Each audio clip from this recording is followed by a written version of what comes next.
कोई बड़ी बात नहीं तन मन प्राण न्यौछावर। तन मन प्राण तो आप सांसारिक रूप में दे दिए, पूरा जीवन बर्बाद कर दिया इसी रूप में, पुरुष रूप में, स्त्री रूप में, अन्य रूपों में। कोई खास बात नहीं तुम्हारे तन मन प्राण न्यौछावर की, वो तो संसार में दे दिए तुमने। सांसारिक रूप जो पांच भौतिक है, दुर्गंध युक्त है, जो मल से भरा हुआ है, उसमें प्राण न्यौछावर कर दिए, तन मन प्राण न्यौछावर कर दिए।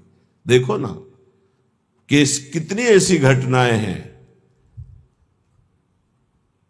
लगा कि अब नहीं मिल पाएंगे तो दोनों ने मिलकर जहर खा लिया, दोनों ने प्राण त्याग दिए। किसके? परस्पर शरीर के केवल परिचय में। पापाचरण करके, धन कमा करके सोचते हो परिवार को सुखी करके हम सुखी हो जाएंगे, कदापि सुख नहीं मिलेगा। संतास लाग्यो भूतेत्य फल कलनु मुह्यति कुदी। अय दुर्बुद्धि, तेरा नाश हो जाएगा, तू समझ नहीं पा रहा, तो भी मोह से युक्त है। इसलिए मानव जीवन, ये अंतिम जीवन हमारा होना चाहिए। जो जो हमारे परिवार में हमारे साथी बने हैं, पत्नी पुत्र, सबका कल्याण करूंगा। जब 21 पीढ़ियां तर जाती हैं तो औरों की बात क्या। हे सच्ची मानो, तुम्हारा इतना महान बल है कि तुम अपने बल को जागृत करो तो तुम पूरे परिवार को क्या, मम भक्ति युक्तो भुवनम पुनातो, पूरे मृत्यु लोक को तारने की सामर्थ्य आ जाती है नाम जपक में। राधा नाम मत भूलो, पाप कर्म के द्वारा कमाया हुआ धन सर्वनाश कर देता है, ये दिमाग में बैठा लो। जैसे तुम्हें कोई बढ़िया खीर दे और कान में विश्वसनीय आदमी बता दे विष मिला है तो खाओगे नहीं, ऐसे ही तुम्हें शास्त्र सम्मत बात बता रहे, पाप का धन तुम्हारा सर्वनाश कर देगा, लेकिन तुम ये बात नहीं मानोगे।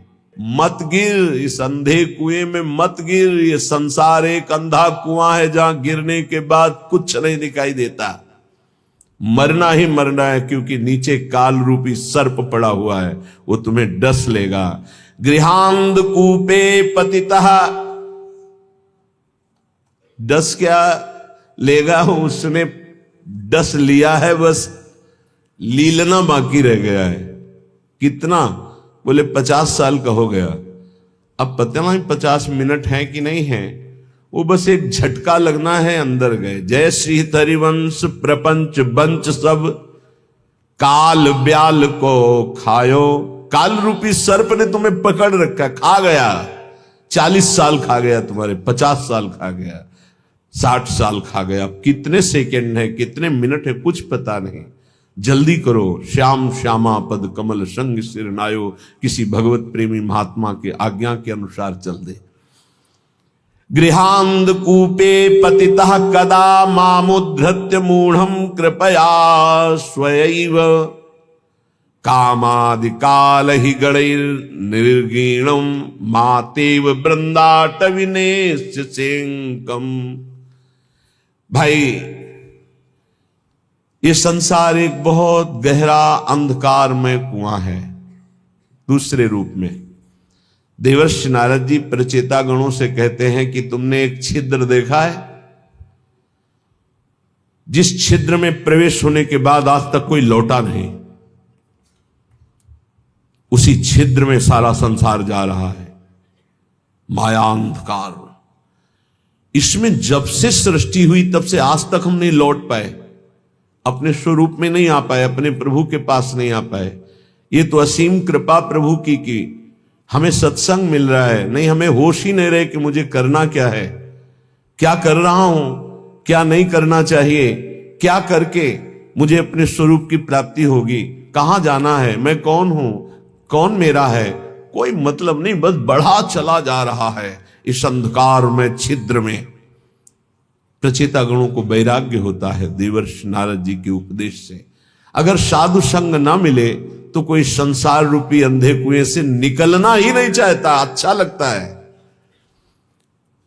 गृहांध कूपे, ये गृहस्थी बहुत सुंदर साधन है भगवत प्राप्ति का, बहुत सुंदर साधन है। यदि सुलझ करके संत संग करते हुए संतों के द्वारा बताई रहनी से रहा जाए तो घर में ही भगवत प्राप्ति हो जाए, गृहस्थ धर्म में। पर बहुत कठिन है। गृह कारज नाना जंजाला, तेति दुर्गम शैल विशाला। कलह, अशांति, तृष्णा, वासना, कामना, नाना प्रकार की समस्याएं, नाना प्रकार की चिंताएं, नाना प्रकार की आवश्यकताएं इतनी माया फेंक देती है कि घर गृहस्थी में उलझा हुआ व्यक्ति ये सोच ही नहीं पाता कि मेरा जन्म किस लिए हुआ है। सच्ची कहते हैं आपसे, कभी हमने सुना ही नहीं कि भगवत प्राप्ति करनी है या भगवत प्राप्ति क्या है, कोई चर्चा नहीं सुनी हमने। बस वही जहां चार लोग बैठेंगे, यार तुम तो बड़े भाग्यशाली भय, अपने लड़का का ब्याह कर लिया, अब कोई मिले तो यार हमारे भी लड़का करवा दो। यही प्रपंच की बात है, यही प्रपंच। हमने तो गाड़ी खरीद ली, हमने मकान बना लिया, हमने बस यही उपलब्धियां, यही जीवन का लाभ।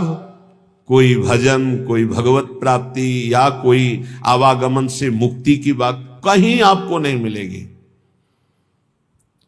अगर मिलेगी तो भगवत प्रेमी महात्माओं के संग से मिलेगी।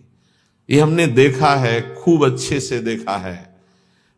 सर्दी का समय है, आग जला ली, 10 लोग बैठ गए, 4 घंटे वही प्रपंच, एक बार राम कृष्ण हरि, एक बार भी नहीं। किसी के हृदय में भजन की कोई वृत्ति ही नहीं। गृहस्थी में हमने देखा। ये तो बड़े अहोभाग्य हैं जो अपने घर परिवार के सब कार्यों को सुव्यवस्थित करते हुए भगवत आराधना, भगवत प्रार्थना, भगवत सेवा, भगवान नाम जप, अरे हम इनको बहुत धन्यवाद देते हैं। दिन भर रिक्शा चलाते हैं, वृंदावन वास करते हैं, श्री जी की सेवा पधराए हुए हैं। कैसे बताएं कितने सौभाग्य इनके हैं। मरा जा रहा है प्राणी, केवल रुपया पैसा भोग सामग्री, मर गया, फिर न जाने कितनी नीच योनियों में जन्म होता है। ये गृह कारज नाना जंजाला, तेति दुर्गम शैल विशाला। बहुत बड़ा पहाड़ है गृहस्थी का, जिसको पार करके भजन करना। गृहस्थी अगर थोड़ा भजन करके धर्म से चले तो उतने से ही भगवान प्रसन्न हो जाएंगे, क्योंकि बहुत कार्य उसके पास है। आप उन समस्याओं को नहीं समझ सकते हैं जो विरक्त भाव में है, क्योंकि अपने लोगों ने देखा ही नहीं उस विषय को, बचपन से निकल पड़े। लेकिन थोड़ा अनुमान लगा सकते हैं। जब हम पढ़ते हैं तो जब हमारी पढ़ाई की फीस, हमारे कपड़े, हमारे परिवार के लिए सब आवश्यक सामग्रियां, और वो एक आदमी कमाने वाला, वो भी एक किसान, उसके चेहरे की हालत देखो जब उससे कहा जाता है कि हमारी फीस महीने की दीजिए। हाँ हाँ देखो देंगे। एक किसान आदमी अगर 4 टमाटर खरीदने जाएगा तो गेहूं बेच के उसकी सिंचाई कितना कितना कितना का। एक आदमी नौकरी करता है, उसको एक सीमित अर्थ मिलता है, उससे पूरे परिवार का। वो भजन, भगवत प्राप्ति, मोक्ष प्राप्ति, अरे भूल जाओ, कहीं कोई चर्चा नहीं। हमने देखा है, कोई चर्चा नहीं। प्रथम वर्ण में जन्म हुआ है तो भाई थोड़ा तो हुए, सुनो जल्दी तैयार, ओम जय जगदीश सर, जल्दी तैयार करो, कोई मतलब नहीं है। तन मन धन सब तेरा, सब चिंतन उधर चल रहा है। उसको अपने कार्य में जाना है, हल जोतला है या अपनी ड्यूटी में जाना है, भगवत प्राप्ति चिंतन। गृहांध कूपे, बूढ़ा की घर में से जानते हो कैसे होती, छोटा लड़का ला बस उसको डुलाते रहो, माला नहीं लेके बैठे लो। गीता भागवत सुनने का स्वभाव है नहीं है। बहुत बहुत बहुत धन्यवाद है जिनको गृहस्थी में रह के भजन करते हैं। यही शब्द श्री भगवान के हैं। देवर्षि नारद जी ने कहा, प्रभु धन्यवाद गृहस्थी को। जब मन काम आया तो पत्नी है, मोह आया तो पुत्र है, भोजन की ही तो रसोई है, हर व्यवस्था है प्रभु। धन्यवाद तो उन विरक्तों को प्रभु देना है जिनको कई कई दिन भोजन नहीं मिलता, हर कष्ट सहते हुए, हर भोग वासना की जलन को सहते हुए आपके भजन में लगे। तो उन्होंने कहा, ये तो तुम्हारी बात परम सत्य है, एक काम करोगे? बोले प्रभु आज्ञा कीजिए। एक स्वर्ण के कटोरे में पूरा घी एकदम लेवल से, और कहा एक परिक्रमा लगाओ वैकुंठ की, एक भी बूंद घी नहीं गिरेगा, अगर गिरा तो सुदर्शन चक्र है पीछे। तो प्रभु ये कोई समस्या में फंसा दिया। बोले नहीं, करके आओ बड़ी सावधानी से, एक भी बूंद नहीं गिरना चाहिए। पूरा का पूरा चिंतन, एक बूंद गिरा तो पीछे साए मचे हुए सुदर्शन चक्र जी की। परिक्रमा पूरी करके आए, बोले प्रभु एक भी बूंद नहीं गिरा। बोले वो तो गिरा होता तो सुदर्शन चक्र जी आपको दंड दे देते, तो गिरा ही नहीं है। बोले प्रभु ये लीला क्यों कराए? बोले कितनी बार नारायण बोले? बोले नारायण बोले लेकिन सुदर्शन चक्र पीछे, एक बूंद घी न गिरे, आप नारायण की बात कह रहे हो? बोले हाँ, गृहस्थी में ऐसे लाखों कार्य हैं, तुम्हें एक कार्य दिया सावधानी से करने का तो तुम भूल गए। गृहस्थी में लाखों कार्य हैं, अगर उन लाखों कार्यों को करते हुए वो मेरा स्मरण करता है तो धन्य है उसका जीवन। सच्ची मानना, बड़े बड़े परमहंसों के माता पिता गृहस्थ ही हुए हैं।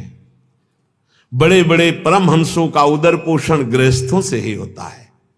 बड़े बड़े परमहंसों के शरीर का वस्त्र गृहस्थों से ही मिलता है। आप गृहस्थ धर्म में रह करके यदि नाम जप करते हैं, अतिथि सेवा, साधु सेवा करते हैं, तो सच्ची मानिए वो आपको निश्चित भगवत प्राप्ति कराएगा, निश्चित।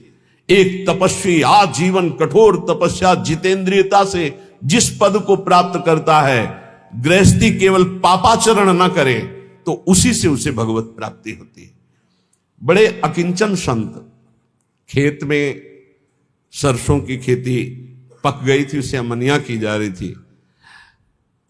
किसान आदमी के कुछ भोजन फिक्स होते हैं। जब चना और सरसों की खेती होती है तो सिर्फ उसी की सब्जी होती है और परेठा या रोटी। जब आलू की खेती होती है तो आलू की होती है। जब बाजरा ज्वार की खेती तो वही, उस बाजार से खरीद कर खाने वाली समस्या बहुत बड़ी होती है जो खेत में होती है। जो सदगृहस्थ होते हैं उनका कर्तव्य होता है एक बार वो खड़े होकर के पहले अतिथि का निरीक्षण करें, भोजन पाने के पहले। दरवाजे में अगर घर में पा रहे तो दरवाजे के बाद, तो उसी धर्म का पालन करते पिताश्री ऐसे खड़े होकर देखते थे। खेत में जब काम, तो एक मार्ग था, उसमें एक संत जा रहे थे, विरक्त, बुलाया, कहा स्वामी दंडी सन्यासी तो कहीं विचरण कर।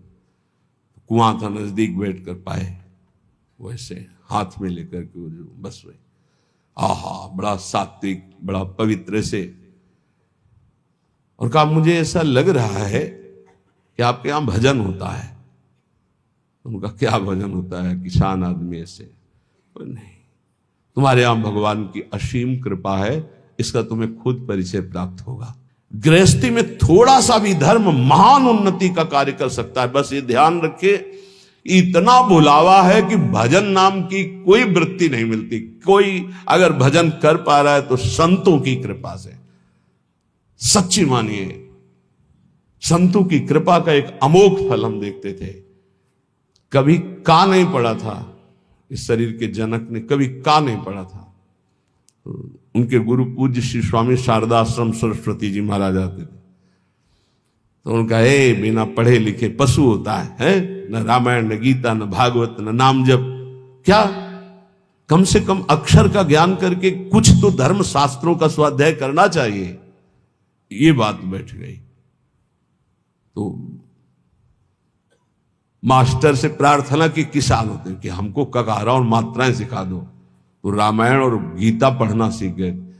हल जोतने जाते तो गीता, रामायण, गुरु की पादुका, गंगा जल, ये पादुका का ऐसा चरणामृत उतारते और रामायण और गीता जी करते। चाहे दिन के 12 बज गए हो 4 बजे से, फिर ये करने के बाद जब प्रसाद तो भगवान नाम कीर्तन, खड़े होकर आसपास देखकर, थोड़ा सा धर्म भी महान भगवत प्राप्ति का हेतु कर देगा।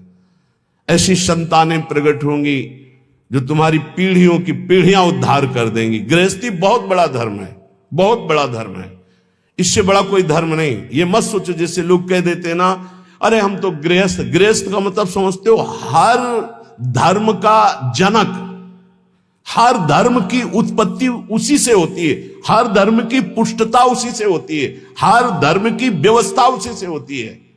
आप गृहस्थ धर्म को बहुत हल्के में ना ले, भगवान का अवतार भी गृहस्थ धर्म में ही हुआ है। दशरथ, कौशल्या जी, नंद बाबा, यशोदा मैया, देवकी, वसुदेव जी, कश्यप, अदिति जी, जहां भी देखो बड़े बड़े जो वीतराग अवधूत, भगवान को वश में करने वाले प्रेमी महात्मा या साध्वी, वो सब गृहस्थ में हुई। यहां जो कह रहे गृहांध कूपे, गृह में ऐसे अंधे बन करके लगे हुए हैं कि ना नाम जप से मतलब, ना धर्म से मतलब।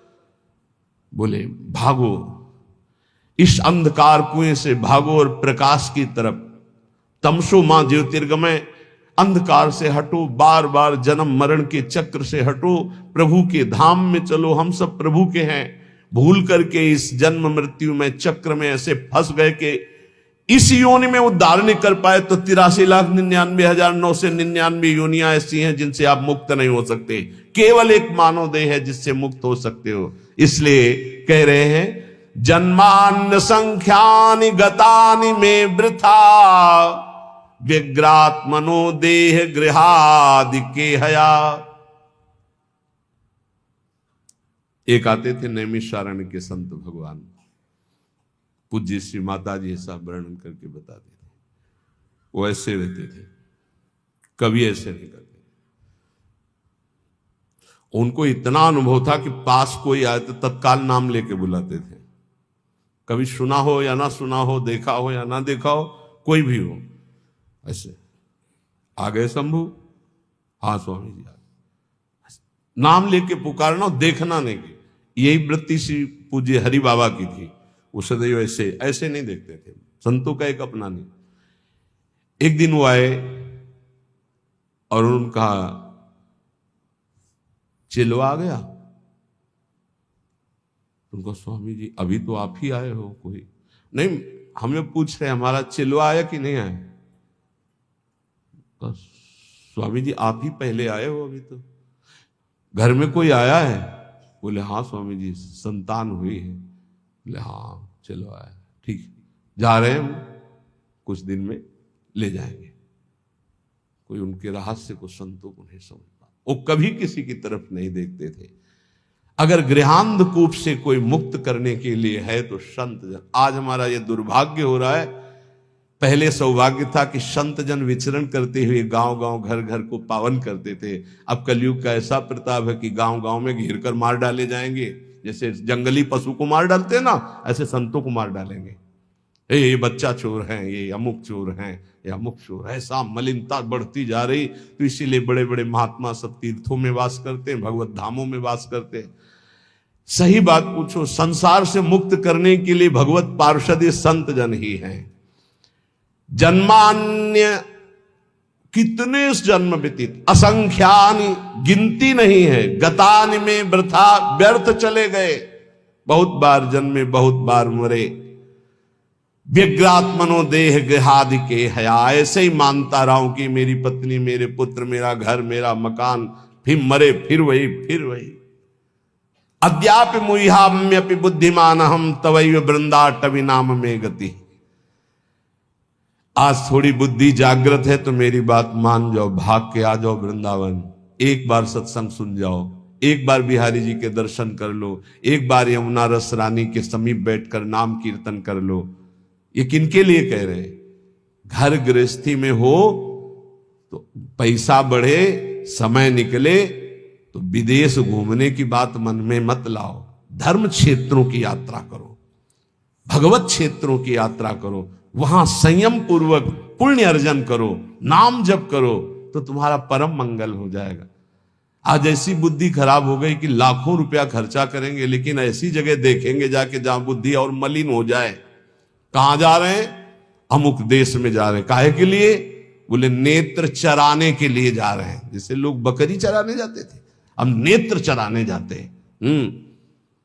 हमें बताया गया कि बताया कि लाखों रुपए की टिकट लगाएंगे, लेकिन धाम में आकर के, तीर्थ में जाकर, संगम, काशी, कितने पावन पावन पुरिया हैं, 4 दिन का नाम कीर्तन बैठलवाओ अखंड। 1000, 2000, 4000 संतों को बैठ के पवाओ, उनकी जूठन पाओ, देखो निहाल हो जाओगे। अर्थ का प्रयोग करना भगवान के कृपा पात्रों को आता है। अर्थ का प्रयोग करना भगवान की कृपा पात्रों, शोधन धन्य प्रथम गति जाकी। भगवान के धामों में आकर नाम कीर्तन करो। हमारी बात मान लो, अगर कुछ भी अर्थ तुम्हारे पास ज्यादा है, 4 घंटे नाम कीर्तन बैठलवा दो। तुम नहीं कर सकते हो निरंतर नाम जप, तो ऐसे सहयोग बैठा लो, भजन करने वालों को सुविधा दे दो। श्रीमद् भागवत समर्थ है परम पद प्रदान करने के लिए। 7 दिन संस्कृत से पाठ करवा लो बैठाल के। भगवान की महामहिम वांग्मय मूर्ति श्रीमद् भागवत है, सारे पाप भस्म करके श्री कृष्ण की प्राप्ति कराने में समर्थ है, कोई संशय नहीं। ये लाभ लो। धाम आ गए, यहां के पशु पक्षियों को, मान लो ज्यादा पैसा नहीं, 2-4 किलो चना लिए फुला दिए, पशु पक्षियों को पवार है, गाय को एक दिन चारा पवा, ये धर्म कार्य करो। लाखों रुपया खर्च करके कहां जा रहे हो संसार को देखने के लिए? भारत जैसी पावन भूमि कहां है?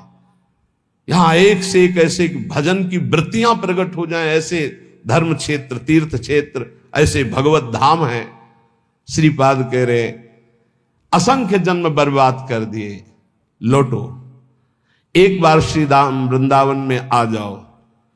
तुम्हारे मोह पास को काटने के लिए समर्थ श्रीधाम वृंदावन सत्संग करा देगा। सत्संग ऐसी कैंची है जो मोह पास का नाश करती है। निज सर्वनाश कर्मात्म सुहृत सुतदार मित्र परिवार गणम परिवंचय कर ही दृढ़ बुद्धि रहम प्रपलाई यामि हरि केली वनम। तुम समझ रहे हो कि हमारा यही कर्तव्य है कि इनका पालन पोषण करके खूब चाहे जितना पाप कर्म करे, तो श्रीपाद कह रहे निज सर्वनाश करो। अपने आत्म स्वरूप का सर्वनाश करने वाले, तेरी ये समझ में नहीं आ रहा कि तू जिस पाप कर्म से धन कमा रहा है तो ये तेरा सर्वनाश कर देगा। तू परिवार को अपना सुहृद समझ रहा है, निज जन समझ रहा है, उसके लिए पाप कर रहा है, ये तेरी दुर्गति कर देगा। मरने वाले की अंतिम इच्छा पूछी जाती ना, क्या अंतिम इच्छा है? ये जो पुण्य का त्याग करके पाप कर्म करते हुए उन्नति को प्राप्त हो रहे हैं, इनकी अंतिम इच्छा पूरी की जा रही है। बहुत बुरी तरह नष्ट होंगे। ये वृंदावन में आप सत्संग में सुन रहे हैं, इसे दिमाग में बैठा लीजिए। पाप कर्म करने पर जो उन्नति प्राप्त होती है, तो जैसे फांसी देने वाले की अंतिम इच्छा पूरी की जाती है, ऐसे तुम्हारी अंतिम इच्छा है ये, भोग लो इसे। क्यों? तुम्हारे सुकृत अब सब नष्ट हो गए हैं। अब जो तुम्हारे पाप कर्म का फल आने वाला है, सर्वनाश का तांडव होगा। आंख खोल करके समाचारों में और संसार में देख लीजिए, कोई भी रहा न कोकुल रोवन हारा। इतिहास साक्षी पढ़ के देख लीजिए। प्रगट में वर्तमान समय में, भूतकाल में, तो भविष्य में भी ऐसा ही होगा। ये खूब देखी हुई बात, सुनी हुई बात, पढ़ी हुई बात, समझी हुई बात कह रहा है। पाप कर्म करने वाले की उन्नति का मतलब है अंतिम इच्छा। अब सर्वनाश का तांडव उसके जीवन में होने वाला है, बहुत बुरी तरह उसका सर्वनाश होता है। इसलिए निज सर्वनाश करो। अपना सर्वनाश करने वाले पाप कर्मों को करके स्त्री पुत्र परिवार आदि की कामनाओं को पूर्ण करने वाले, तेरी दुर्गति होगी, तेरे परिवार की दुर्गति होगी। इस बात को समझ। धर्म पूर्वक चल, तो गृहस्थ धर्म से ही भगवत प्राप्ति, सबका मंगल हो जाएगा। असंख्य जन्म व्यर्थ कर दिए, अब ये मानव जीवन तेरा व्यर्थ ना जाए। इसलिए कोई तुझे ऐसा भी समझाएगा, ऋण ग्रस्तो यायाम कथमह वृंदावनमहम। देखो तुम्हें हमारा ऋण है, मातृ ऋण, पितृ ऋण, ऋषि ऋण और भी जगत के ऋण। तुम कैसे वृंदावन जा सकते हो? कैसे तुम भजन कर सकते हो? कैसे तुम भगवान की आराधना कर सकते हो? नहीं, त्यजेयम व्या वृद्धावगति पितरौ दार शिशुकान। देखो तुम्हारे वृद्ध माता पिता हैं, इनको कैसे, देखो तुम्हारे छोटे पुत्र हैं, इस पत्नी है, इनकी मदगत प्राण, ये तुम पर प्राण न्यौछावर किए, तुम माला लेकर बैठने वाली बात सोचते हो। नहीं नहीं, कथम मां मज्जीवान बत परिहरेयम निज जनान। तुम कैसे अपने निज जनों की याद छोड़कर भगवान की याद कर सकते हो। नहीं, ऐसे फांसता है मोह जाल संसार का। संताशिश्लाघ्यो भूतेत्य फल कलनो मुह्यति कुधी। ए दुर्बुद्धि, इसमें मत फंस। इसका तात्पर्य ये नहीं कह रहे कि भाग करके बाबा जी बन जाओ। इसका तात्पर्य कह रहे इनके द्वारा मोह जाल में फंसकर पापाचरण मत कर। धर्म के द्वारा अपने, तभी हम का प्रणाम है उनको जो रिक्शा चलाते हैं, मेहनत करते हैं, ठाकुर सेवा विराजमान किए हुए, नाम जप करते हैं, कंठी तिलक धारण किए हुए, राधा राधा कहकर बोलते हैं। धन्य है उनका जीवन। वो बात तो मान जाओगे कि अगर कोई विश्वसनीय कह दे कि खीर में जहर है, खाना मत, तो बिल्कुल नहीं खाओगे। और ये बड़े बड़े सिद्ध महापुरुष संत जन कह रहे हैं कि पाप का कमाया हुआ धन महान विष तुम्हारे पुत्र, तुम्हारी संतति, तुम्हारे परिवार का सर्वनाश कर देगा। बिल्कुल नहीं मानना। अतरे दिन घटना सुनते हो, बढ़िया गाड़ी में बैठे जा रहे हैं, पूरे बोले 7 लोग जल गए, 6 लोग जल। आप क्यों नहीं समझ रहे हैं? वो जला जला के पाप कर्म के द्वारा किया हुआ जो अर्थ है, उसी गाड़ी में तुम बैठे हो, वही तुम्हें जलाएगा। उस समय दयावसम कहते बहुत बड़ी गलत घटना हुई। लेकिन अगर उसके कर्म को पूर्व में देखोगे और फिर आपको तो ये लगेगा यही होना चाहिए था। बहुत निर्दयता से पाप कर्म करते हैं लोग, बड़े गुप्त रूप से और बड़ी निर्दयता से। फिर जब वो अपना रंग लाता है, तब वो चौड़े पे प्रकाश में जब दिखाई देता है, तो दयालु हृदय ऐसा सोचते हैं कि भगवान बड़ा कठोर है, ऐसा नहीं होना चाहिए। लेकिन आपसे सच्ची कहता हूं, उसके निर्णय में पाई भर चूक नहीं है। जितना होता है बिल्कुल करेक्ट होता है। निर्णय उसका बिल्कुल करेक्ट। वो भगवान है, वो ऐसा नहीं है कि वो इतनी चूक कर दे। हम लोग बहुत गलती करते हैं। इसका सुधार केवल मनुष्य जीवन में ही हो सकता है।